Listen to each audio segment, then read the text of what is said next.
Grace and peace, everybody. Great to have you all again. We appreciate you all for joining us for another Bible study session. Pray that you all have been having a productive evening. And as always, we want to make sure that we end this evening in a way and in a fashion that is going to not only bring God glory, but hopefully as we reflect back on our day, as we also consider tomorrow that the Lord will hold us coming, we're going to make sure that we make the most of what we have today in light of what we've been through today, how we've handled the day, lessons that we can learn from this day that has soon to come to a close. So we're grateful for this night of studying, reflecting, getting an understanding and those type of things that hopefully we're going to gain from this gathering tonight. So with that being said, thank you all for joining us, and again for lending us your time, your attention. It is greatly appreciated, and for that reason we're going to make sure that we do our God-given best, that we make this time something that you can really apply to your life, some practical things, as well as the spiritual implications to it. But I've learned over the years that God will take those practical things, and as we obey him through those, what I call those practical things, apply those practical things to our lives, oftentimes they ignite or they initiate those things in the spirit. So with that being said, thank you, ma'am. Thank you, sir, for tuning in with us again tonight. I'm actually going to leave the comments up for the simple fact that we are coming to the end of our readings for Joshua chapter 1 through 8. So we're going to be discussing chapters 7 and 8, talking about the defeat at Ai. So I'm going to assume that you all have read by now Joshua chapters 1 through 8. We talked about the city of Jericho and how Jericho belongs to God on this past Sunday. And I just believe that, I know myself personally, I just believe that that was a blessing to a lot of us. That message actually hit home for my wife and I in a very real and a personal way. So we are grateful to God for that. Now, I've told y'all this before. Oftentimes, not all the time, but oftentimes, the sermons that you hear come by way of the Spirit through the vessel is simply the residue of conversations. They're simply the residue of God, how God has actually spoken to us, things that he has dealt with us personally about, and he just prompts us to share those things with the congregation, with the audience, because I just believe that in some way that there are some similarities to our trials and to our challenges and struggles, because we're all human. And again, we all need the Lord. We all need God to help us. That includes from where the preacher stands to where you sit. So this is probably why a lot of times we get the type of feedback that we get, where we say, that the Lord really spoke to me personally. Why? Because he's already spoken personally to us. He's already told us, my wife and I, listen, when you march around the city, you march quietly, those type of things. Don't you say a word until I tell you to. And remember this, that Jericho belongs to me. Don't take this personal. This is more for me and about me, God says, than it is about you. So your place is just to be obedient. And when I tell you that lesson, that word, it can be applied to a large portion of our experiences in life as believers.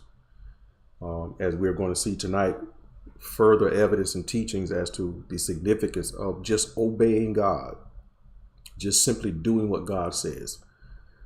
Some things may not make sense or be or be as clear as we would like them to be at the time. But if we would just continue to obey God and trust him, the Bible talks about leaning not to our own understanding, but in all of our ways acknowledging him. And ultimately, he will direct our paths or give us the direction that we need. So we're grateful to God for what he spoke to all of our hearts on this past Sunday. And again, we thank you all that are tuning in, that are coming in right now. And as you're coming in, we ask that you would, please, ma'am, please, sir, do someone a favor, because I just believe that there are others out there that have similar challenges and similar issues that would benefit from this word tonight. So do someone else a favor and let them know that they're invited to join us. Just take this opportunity to share this session tonight. Thank you all for tuning in right here on our YouTube channel as well. Thank you for those that have subscribed. And again, thank you all for tuning in right here on our Facebook page. All right, so I have just a few announcements that'll be coming up at the end of this session tonight. So y'all stay tuned concerning the Mother's Day breakfast, the Mother's Day service coming up on Sunday morning at 11. So we have just a few details I want to give you as to what that's going to look like and how the layout is going to be for Saturday and Sunday. We have great expectations about that, what the Lord is going to do by way of his Spirit on this coming weekend. All right. So again, even if you haven't read Joshua chapters 1 through 8, you can grab a reference, a Bible reference real quick, whatever that you use for your Bible references. And we're looking at Joshua, sort of going through them, Joshua chapter 7, Joshua chapter 8, talking about the city of Ai, or Ai, depending on how you pronounce it. So we're going to look at something that hopefully that will benefit us again, because these are case studies. When you look at how God dealt with Israel, these are case studies that I like to call them, where we can look at how God handled their issues, how God dealt with their rebellion, how God encouraged them, how God corrected them, how God established them as a nation, and just all of the workings that go along with establishing them as a nation, their victories, their failures, God's patience and long suffering with them while they were enduring that learning curve, trying to get rid of those old ways from Egypt. All types of lessons that we can learn from these case studies as to how God interacted and how God dealt with the nation of Israel. So tonight we're going to continue with this case study as they are entering into new territory. Now they have crossed over the River Jordan from the east side to the west side. They've had this tremendous victory in overtaking Jericho. Again, if you haven't had the opportunity to go back and refer to the sermon from this past Sunday.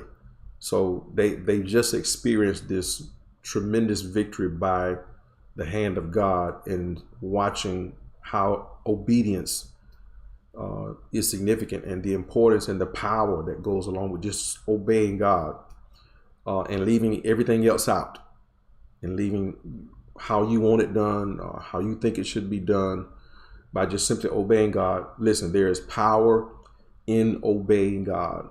I've said this before, oftentimes we spend too much time trying to demonstrate to people how much power we have. And do we have power as children of God? Yes, we do. But the main focus, the main point that we want to get across to people as children of God is the strength and the power and the significance of who God is and who God is alone. Oftentimes we get caught up into unnecessary things when we try to show people how much we can do. But on the contrary, when we watched the fall of Jericho, it was more of a demonstration of the might and the power of God if we would just submit and obey. Remember what God told them when they crossed over the Jordan. He said, I've already conditioned the hearts of the people, if you will. There is a fear and there is a respect for you all because of, what did he say? Because of what I have done for you. So that's something very important to remember. So now they're coming out of this great victory. And if you're familiar with this from your reading, you'll see that their next challenge, which was in their eyes, by any standards, in comparison to the city of Jericho, was supposed to be an easy task. As a matter of fact, Joshua sent a couple of spies over to the city of Ai. Now you've got Jericho right here on the western side of the Jordan, and then further west was the city of Ai. And this was a very important strategic move. Now I'm not going to spend too much time on this, but this was a very important strategic move, overtaking the city of Ai because of its location. Before you got to the major cities that I would call them, that was south of Ai, more like southwest of west of Ai, more south. The city of Ai was like a lookout city, if you will. Why do I say that? Because the way the city of Ai was positioned, they could see the enemy coming. They could see trouble coming, and then they would be like a early warning system for the rest of the cities. They were located strategically along the border of other locations in the south, where if they could overtake the city of Ai, it would put them in a more, at more of an advantage during their conquest of the rest of the land. So though Ai was small, it was very important. Now you can jot that down and just take that to heart, what I just said, because I'm going to repeat that because that was very significant. Though Ai was small, because of its location, it was very significant. Because of where it was located, because of what it stood for and what it represented, it was small, but it was very important. And as we look at that from that statement I just made, it's not always the size of a thing, but it mainly oftentimes deal with the location of it and the significance of it. What comes to my mind immediately after saying that is the Bible talks about it is the little foxes, the small foxes that destroy the vines. It's not the size of the fox, but it's where the fox is located. The fox is located in a very sensitive and a vulnerable area as it relates to the vine. It is down where the roots and the base of the vine is located. And it is the location of the fox. It's not the size of the fox, but it is the location of it and the significance of the fox and the damage that he can cause if he is not dealt with. We can sort of relate that to the city of Ai. It was not because they were so much of a large city, but it was because of their location and the potential harm that they could do to the military campaign that Israel had as they were preparing to conquer the rest of the land. We can bring that home and make it very personal. It's not always the size of a thing. It's not always the size of a matter that we're dealing with. Oftentimes, it's those small, seemingly insignificant things that we seem to not want to deal with, that seem to be harmless, that's not going to do any damage, that's not going to cause too much of attention, that nobody's really going to notice. And because it doesn't seem that significant to us, oftentimes we don't deal with them. But let me just add this in there as well. The city of Ai has to be a part of the military campaign. It has to be. It was small, but because of what it stood for, the potential hindrance that it could cause, because of its location, it was small, but it had to be dealt with. It was small, but it had to be taken out. Let me tell somebody this real quick. It may be small, but you got to deal with it. It may seem harmless, but it has to be dealt with.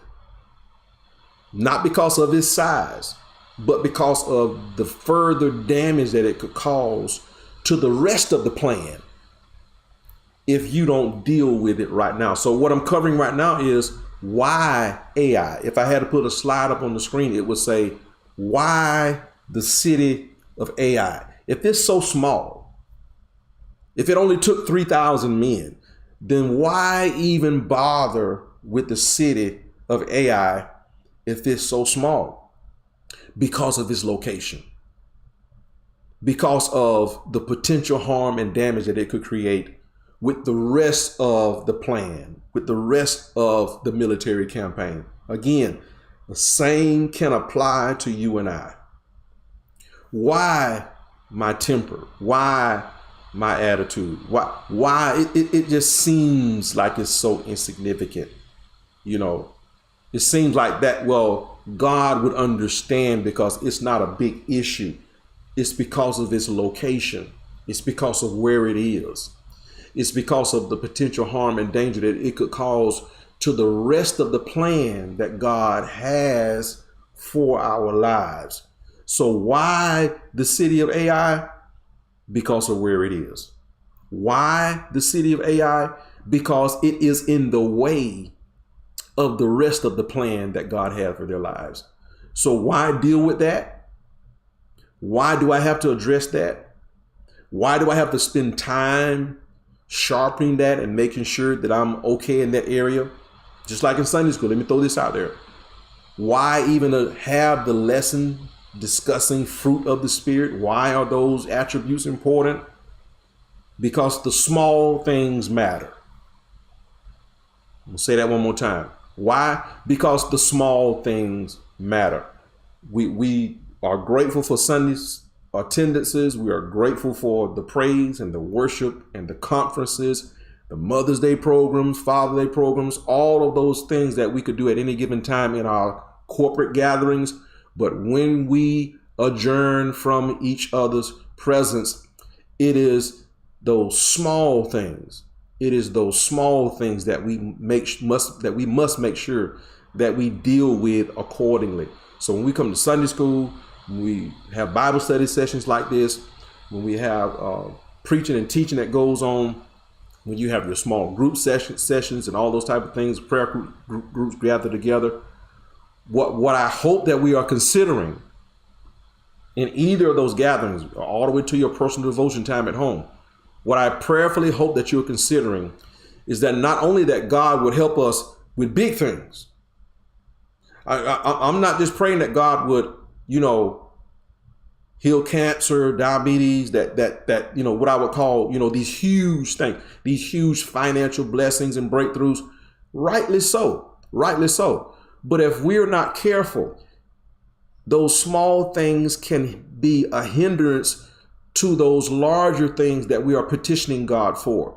It's not that God can't, it's not that God does not want to, but just like we're going to be discussing tonight, that we already are discussing tonight, if we don't deal with the city of Ai first, if we don't make sure that we get that dealt with, then the rest of the larger initiatives that we're getting ready to take on will be delayed, or they would be hindered at best.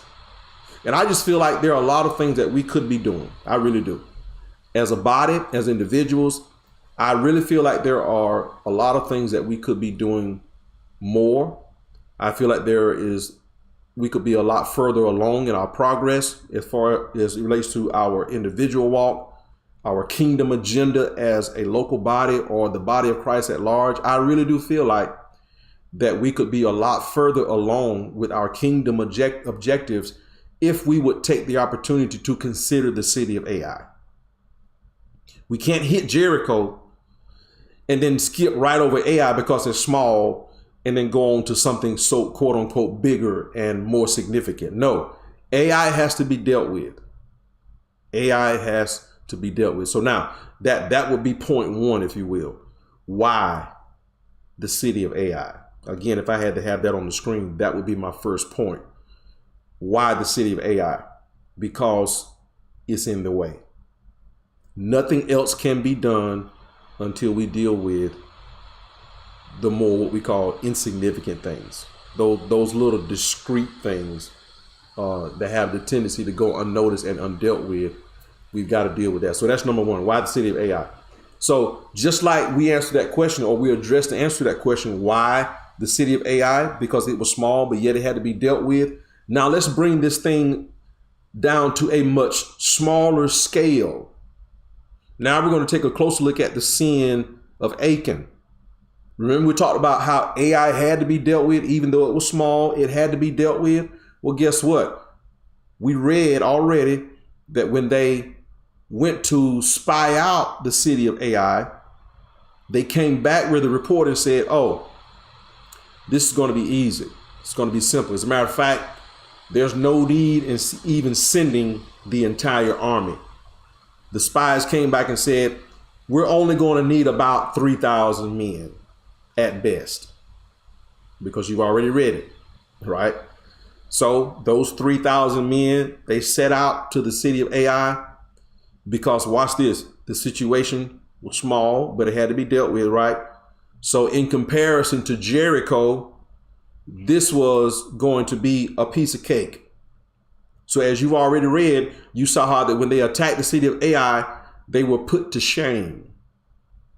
So much so until the men of Ai chased those Israelites all the way out of the city. And during the process, 36 men were unnecessarily killed. Why? Because as we addressed a little bit on this past Sunday, because of sin being in the camp.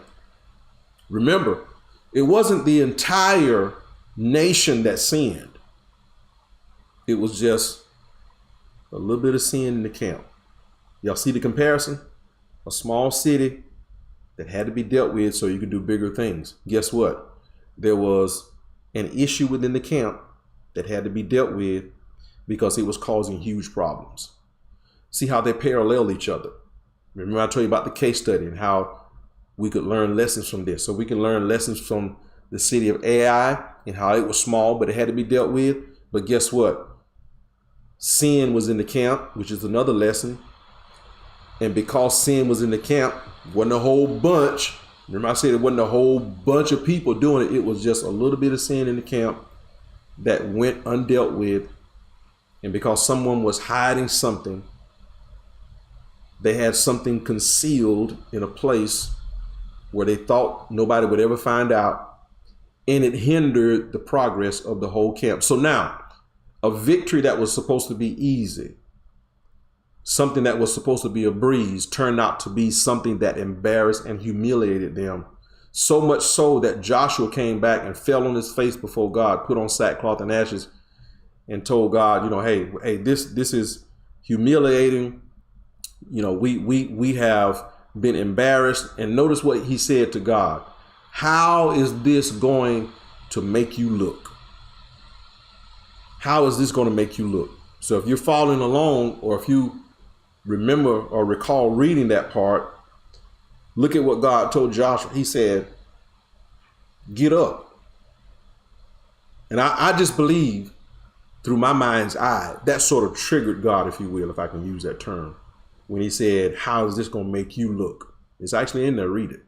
How is this going to make you look before the people? And then at the time, God said, hey, get up. I don't know why you're doing all this, but get up, because it's not on me. I just believe that's why God responded that way. This is not on me. It's not that I'm incapable. It's not that I can't, but I'll tell you what, something is off within the people. And this again is another lesson, a reminder that it's not an issue with God. It's not that God is incapable. It's not that God is insensitive. It's not that God doesn't care. But in a lot of cases, it's just simply this. There are some things that have gone either unnoticed, or there have been some things that have not been dealt with that should have been dealt with before you got to this point. So here's what the Lord said. He said, now, something is amongst the people. In other words, sin is within the camp. And you call all these people out, and then I'll let you know exactly who it is. Another lesson here, y'all. Another lesson. There are certain things as individuals, just like I gave you the example with the seed of Ai. There are certain things, issues as individuals that we must deal with, no matter how small or insignificant they may be. There are just certain things that you can't take from here to there. Okay?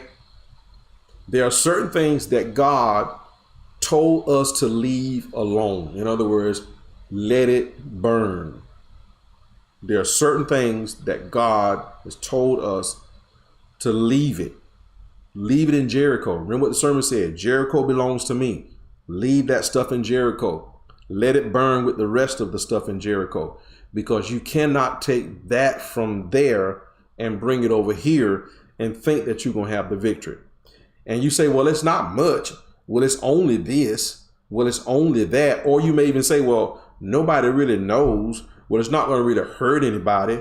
Well, I've always been this way and things seem to have been going fine. And sometimes we can be, if we're not careful, sometimes we can sound like functioning addicts, where we say, well, I'm still functioning and I still got it. Well, it seems like things are still going well for me and I haven't dealt with it yet. But on the contrary, those things have a way of sneaking up on you. You think you got it under control, but after a while, that attitude gonna get you in trouble. You think you got it under control, but after a while, that little way that you got is not gonna be cute. That little tendency, that habit that you have, what I call those propensities that we may have, they may seem like you got them under control and it's not causing you any harm. But when you get ready to take on something major or something that really needs to be dealt with, because you didn't leave it where it was supposed to be, because you didn't let it burn up with the rest of that stuff, and because you chose to allow it to come over here with you, what was supposed to be a time of celebration and victory has now turned into humiliation and embarrassment. Why? Because that was supposed to have been dealt with back here. It was supposed to have been burned in Jericho. But now it has caused a huge problem, not just for yourself, but for the entire tribe, or the entire nation, I should say. And oftentimes, y'all, it's not about you. I'm not hurting nobody but myself. Oftentimes, that's not the case. More times than none, that's not the case. Those undealt with issues, those things that we have been harboring in our hearts, whether it's bitterness, resentment, unforgiveness, whatever it may be, these egos, that pride, those type of things.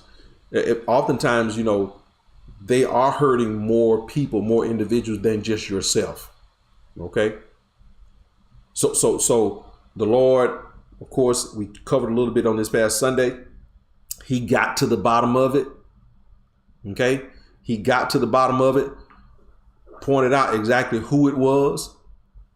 And then after all of that was dealt with, they went back to the city of Ai. I won't go into the details of their strategic moves and all those type of things, because you have already read that for yourself. But I will say this, I want to bring out this point. Even though there was found to be sin in the camp. Now, if y'all don't hear nothing else, I want you to hear this, because this is what I love about God. Remember, it's a case study as to how God dealt with the children of Israel, which should be some lesson that we can learn as to how he dealt with us. So here's what I really want you to get tonight. The first attempt was a failure. It was humiliating and it was embarrassing at best. But guess what? Once they got back on track, they obeyed God, they dealt with the issue, God, in his loving, merciful way, gave them another shot at the city of Ai. I love that part. I mean, again, you could get into how they did it and those type of things, but the significant thing that really jumps out at me is that God gave them another chance at the city of Ai once they got down to the issue. Once they allowed God, I'm paraphrasing, once they allowed God to remove and deal with what the problem was within the camp. I want y'all to hear this. Once we allow God, once we become open and transparent with God, just like Achan admitted, here's the problem, here's where it is. They got it, removed it, burned it, killed it, dealt with the issue for once and for all. And after that, guess what? God gave them another shot. And I want to tell somebody this tonight. God will, and he can, and he is going to give you another shot. Just open up to him. Be transparent with him. Just be real with him and say, God, here's what I took. Here's what I have. I know it was supposed to be, I know I wasn't supposed to have it. I know I was supposed to have dealt with this a while back. I know this has been an ongoing problem in my life for a while. But it is through your transparency, your repentance, your obedience and submission to God, that is where you're going to find your second chance. I just appreciate God for him being a merciful, forgiving God. He just didn't say, well, y'all blew it. He just didn't say, well, you're not getting another chance. But he says, as soon as you deal with the problem, as soon as you allow me to come in, just like you did with the nation, I'll show you where it is. Just have them come out and stand. I'll show you who it is. That is a type of submitting and surrendering to the authority and the ability and the omniscience of God. And as we do that, God says, I'm going to point it out. Even if we don't know, let's just assume. Let's just play devil's advocate. Let's just say you don't know. I don't want to take anything for granted. Some things maybe we do know. All right. But I'll play devil's advocate. Let's just say there are some things that we don't know. Just like in the nation of Israel. Some of them didn't know what was going on. Right. Well, guess what? That's a lesson we can learn also. There may be some things that we genuinely don't know that's going on in our hearts, that's an issue in our lives, but we just genuinely don't know. Well, guess what? God says, I'll show it to you. How does he do that? Sometimes it's through your prayer time. It's through your reading of your word. Sometimes God will reveal things to you in situations and circumstances. Well, I didn't know I had that in me. Well, I didn't know I actually really felt that way until a conflict comes up, until trouble arises, or God shows you something during a sermon or during a teaching. You say, that God just revealed that. That's something I need to deal with. So guess what? Just like in the text where God told Joshua, you bring the people out and I'll show you who it is. It can be the same way with us sometimes if we genuinely don't know what those areas of our life may be. God, by way of his spirit and by his word, can show you what those things are, what that issue may be, what that small hidden thing that may be buried deep in your heart that needs to be dealt with. Oftentimes God will show that to you. It's not always something that just obvious that you know that you need to deal with. You just refuse to do it. But from the text, we can glean from the fact that oftentimes God says, surrender, submit to me, and I'll show you those things that you haven't even noticed in yourself. So there's two sides to that thing. How we can just surrender to God and submit to God. And then as he shows you, let that be a part of your prayer. Let that be a part of your devotion time, your meditation time. God, we often say this, as a matter of fact, if there's anything in me, y'all remember that? We say that a lot of time. And I hope we don't do it as a cliche. If there's anything in me that's not like you, Lord, reveal it and take it out of me. There's the old song that said, because I want to be right, I want to be saved, and I got to be whole. If you find anything that shouldn't be, take it out. Take it out and cleanse me, because I want to be right and I want to be saved, got to be whole. Well, guess what? That there should be some there should be something real about that, and not just something that we sing, but it should be something that we actually live, something that is a part of our everyday life. God, if there's any way in me that's not like you, anything that's not pleasing unto you, there are those things that were obvious sometimes that we know, but then there are actually genuinely things that we don't know. And this is why I love accountability with one another, with our brothers and sisters. Because when you have that the relationship that has the attribute of accountability, then sometimes you may have that individual that can bring some things to your attention. The Bible talks about how iron sharpens iron. But I'm saying all of that to say this, y'all. We have to deal with the city of AI on a larger scale. The city of AI has to be dealt with. Why? It's small, but it has to be dealt with because we've got ground we've got to cover.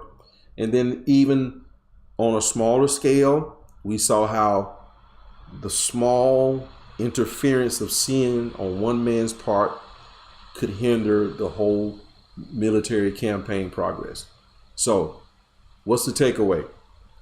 The takeaway is AI has to be dealt with. It has to be. It has to be dealt with. We don't want to get into this where we start comparing each other's sins. Why do I say that? Well, they're doing something much bigger than I am. So we have the tendency when we look at someone else's other so-called bigger issues or bigger sins, it sort of makes us feel more justified, if you will, or comfortable with the things that we have that are seemingly smaller. Okay, but remember the reference we gave earlier. It's those small foxes, those little ones that ultimately destroy the vine. So it is those small things as well as the larger things. Jericho had to be dealt with, and guess what? The city of Ai had to be dealt with as well, because they were all major parts, major components in this whole military campaign. All right. So those are the takeaways that I wanted you to get tonight from your reading from Joshua chapter 7 and chapter 8. We're not going to worry about reading the other chapters. I have some more readings for you as we continue to go through the historical books of the Bible. These 13 books from the book of Joshua all the way to the book of Esther. So we're going to be gleaning from those for the next few weeks or so until we get to the book of Esther. So I pray that tonight, this short time that we've had together, I pray that it has been enlightening, informative for you, life-changing in some ways, that you can apply to your life, that you can better survey and evaluate where you stand, consider how you stand, lest we fall. So I pray that this was time well spent tonight. So with that being said, as we're preparing to go into this weekend, now we didn't have a flyer made. I may put up something between now and Friday, I believe, but we haven't made any type of flyer in preparation for the weekend because we understand the small geographical location that we're in. So for the most part, word of mouth is going to be sufficient. So with that being said, we want to remind you all again of our Mother's Day service coming up on this coming Sunday at 11 a.m. And we have a treat for you all. Once again, our speaker is going to be our very own Dr. Tia Clements. She's going to be our speaker for this coming Sunday's Mother's Day service. So with that being said, y'all send up the appropriate response for that, because we're excited to have her once again. One of my spiritual daughters is going to be here. And I know without a shadow of a doubt, she has a word from the Lord. And we're grateful to God for her platform, her influence that is reaching and being a blessing to literally thousands of people. And we're grateful to God for that. As a matter of fact, she has an engagement coming up on this weekend before she gets to us. She is one of the panelists that is going to be at a conference on this weekend, where she is listed as one of the, I would say, I believe, I may get this number wrong, somewhere around the top 40 Christian influencers on social media. So once she is done with her assignment there, she's going to be making her way to us on this coming Sunday at 11 a.m. And she is such a blessing to so many. Now, I have had the privilege of watching her journey up close and personal, and it is and has been marvelous in our eyes, because it is and has been the Lord's doing. So you do not want to miss this coming Sunday service at 11 a.m. as we celebrate Mother's Day. So invite a friend, invite a family member to come on out and be a part of what the Lord is going to do through our daughter coming back home to visit us with a word from the Lord. So we're grateful to God for that. So now Sunday, there is no attire, I should say, per se, but we're asking, it is Mother's Day Sunday. So let's kind of dress up a little bit. I'm just throwing that out there. My wife didn't tell me I may be overstepping my boundaries. But mothers, we want you to look good. This is going to be your day, your weekend for it, as a matter of fact. Be prepared to take some photos, not only Saturday, but also Sunday as well. Because we're having a Saturday event, which I'm going to mention in just a moment.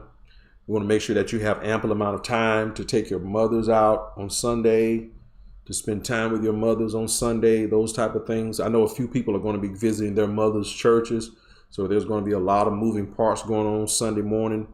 But we encourage you all to show your love and appreciation to those mothers out there that have done an outstanding job in developing our community and developing our church, for that matter. All right. So let's be picture ready. Saturday, 10 a.m. Mother's Day breakfast. What the ladies and what First Lady is asking the mothers to do. So y'all pass this on, okay? Those 40 some odd people that are on here, y'all make sure that you pass this on. The attire for Saturday morning Mother's Day breakfast is going to be floral attire. And you can wear a hat, but that's optional. But again, some type of floral pattern, okay? It's going to be a wonderful time. You're going to look good, you're going to feel good, and we're going to eat good, all right? So the men folk are prepared to serve you and to cater to you and to make sure that this entire weekend is up to par and that it somehow meets the standard that you deserve as mothers. So we thank you all for your contributions, men folk. We thank you all for your sacrifice and your contributions toward this weekend. We're looking for a wonderful time on this coming Saturday at 10 a.m. for the Mother's Day breakfast, and also on Sunday morning, 11 a.m. for our Mother's Day service. And again, a lot of people are going to be going to visit their own mothers out of town at their churches. So we understand that there are going to be, again, a lot of moving parts here and there as far as traveling. But wherever you go and however you're going to get there, we're going to celebrate our mothers on this coming weekend. And I'm looking for a wonderful, glorious time. Again, let me reiterate this again. Make sure y'all pass this on. As a matter of fact, it's on the screen right there from First Lady. The attire for Saturday, 10 a.m. Mother's Day breakfast is going to be floral attire. And you can wear hats, but it's optional. But we know you're going to be looking good Saturday and Sunday, all right? So govern yourselves according to those announcements. Let's continue to be in prayer for both of these gatherings on this weekend. And just one more side announcement I want to mention.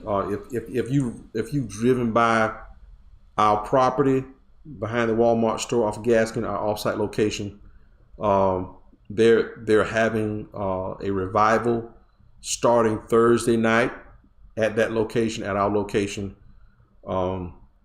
We have contributed to that revival by providing the location and other services at that site, contributing to the revival. A brother from New York has come down to this area, and they're going to be holding a revival, tent revival, for the next few days and beyond, if the Lord says the same, at that location. So if you're wondering what's been going on over there, that's exactly what that is. So if you have time, services are nightly at 7 p.m. It's going to go from what Brother Harry has told me. He's the brother that's sponsoring it, that's spearheading it. It's going to be a little bit different than what we're used to. But if you have time and the opportunity, if you want to stop by there nightly at 7 p.m. for the tent revival. All right. So with that being said, we appreciate you all so very much for your consideration toward the Lighthouse. Thank you for your prayers. Thank you for your support. God has great things in store. We're entering into new territory. We're now more strategic. We're more focused. We're more attentive to his voice. And this is what this area is going to require. And thank you for coming alongside of us and being a part of that. Those of you that have inquired about joining the ministry, I failed to mention that as often as I should. But we have some candidates that are prepared to join, and we'll be doing that probably on the third Sunday. We have a lot of things planned for third Sunday. I'm not going to get ahead of myself. But those of you that have shown interest in joining the ministry, we are planning on making third Sunday, along with some other things.